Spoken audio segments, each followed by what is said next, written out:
கர்த்தர் பெரிய காரியங்களை உங்கள் வாழ்வில் செய்ய போகிறான்னு இந்த நாளில் சொல்கிறார். யோவேல் 2:21 விதமாய் சொல்லுகிறது, தேசமே பயப்படாதே, மகிழ்ந்து கலிகூறு, கர்த்தர் பெரிய காரியங்களை செய்வார். நம்ம இங்கே எங்கே விழுந்து போகிறோன்னு பார்த்தீங்கன்னா, பல நேரத்தில் நம்ம பெரிய தேவனிடத்திலிருந்து சிறிய காரியங்களுக்காக எதிர்பார்த்து கொண்டு இருக்கிறோம். பெரிய தேவனிடத்தில் பெரிய வல்லமை உண்டு, அவரிடத்தில் பெரிய கிருபை உண்டு. ஆனால் அவருடைய தகுதியின்படி நம்ம கொடுப்பாருங்க. நம்ம என்ன யோசிக்கிறோம், நம்ம தகுதியின்படி நம்ம எதிர்பார்த்து காத்து கொண்டு இருக்கிறோம்.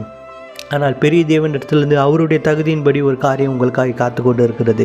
இந்த நாளிலே அப்பேற்பட்ட பெரிய காரியங்களை உங்கள் வாழ்விலே அவர் செய்ய வல்லவராக இருக்கிறார். அந்த காரியத்தை நீங்கள் பெற்றுக்கொள்ளுங்கள். கர்த்தர் தாமே இந்த வார்த்தைகளையும் உங்களையும் உங்கள் குடும்பங்களையும் ஆசீர்வதிப்பாராக. ஆமேன், ஆமேன்.